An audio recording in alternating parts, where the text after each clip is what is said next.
Now, conflict doesn't take place in vacuum. For purposes of conflict, people have to be mobilized. And here we are looking at conflict between the classes. So the class has to be mobilized so that it enter into a conflicting situation. Now, this class might be, let's say, that group which might be considering itself that they are being exploited, or they are trying to challenge the authority or the power of those who have the authority. So there are certain structural requirements for the mobilization of classes. So for structurally, first of all, the point is that technically a founder and a charter must be there. There has to be a leader of that, let us say, group or a class.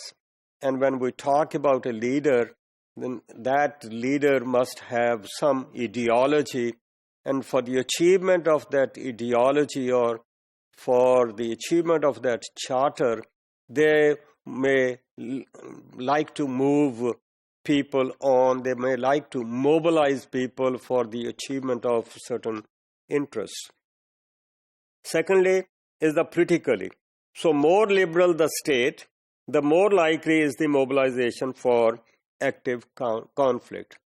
So people are going to express themselves only if the environment is congenial, if it is democratic, if it is liberal, if people have the opportunity to express themselves, only then perhaps they might move on.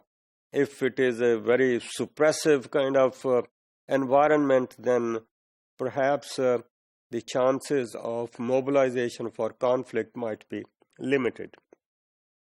Thirdly, which might be considered as socially, group formation is more likely if the potential group members are well concentrated geographically.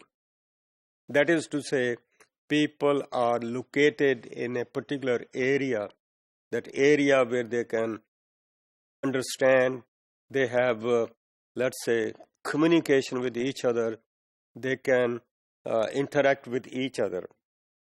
Also, secondly, not only that they are located in an area, then they are in a position to, let's say, communicate, express their views, join hands with each other.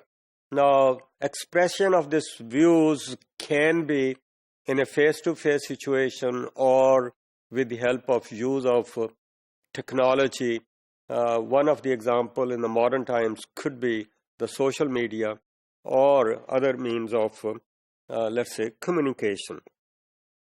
Thirdly, they stand in more or less, stand in the same relation to authority.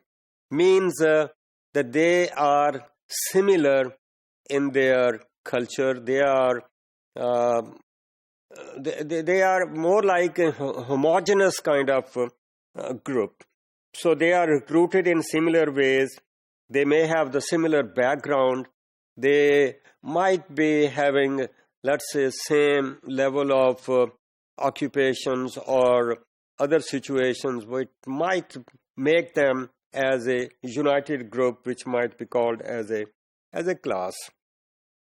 Now, these might be the, let's say, ingredients for conflict, but that does not mean that sufficient degree of force can, they automatic. What I'm trying to say is that it is not necessary that if we have these, let's say, ingredients, it will result in conflict. It might need many other, let's say, factors. If the same conflict has been suppressed immediately, then perhaps they might not be able to move. Because if they are moving against an authority, then that authority is not going to keep itself calm and quiet. वो authority वाले जो लोग हैं वो भी तो अपना कोई ना कोई बंदोबस्त करते हैं. They also remain aware of what is going on in the organization. Therefore, they have to take, let's say, precautionary measures in order to handle these kind of situations.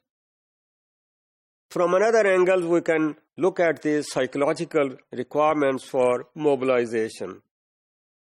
Psychologically, individuals identify themselves with the interest associated with their position.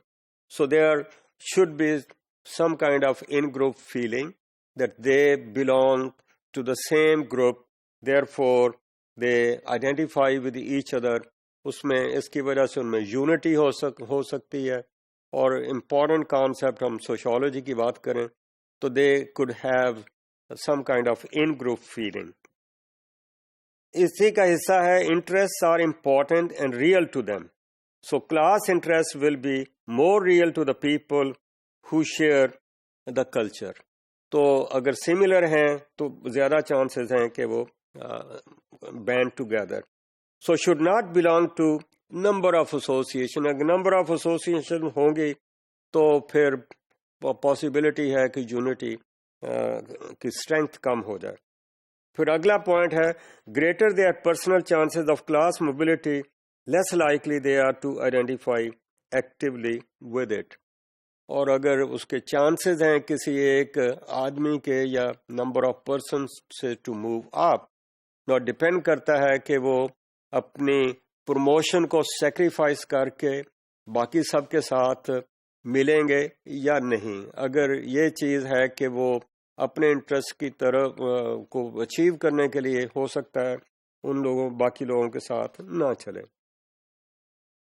So the individuals may have all the psychological requirements for class mobilization yet may not react. So this could be considered as one of the criticism of this particular approach. It happened in pre-industrial societies that people might be opposing the authority, but they were not, let's say, becoming violent to work against the, let's say, powerful people.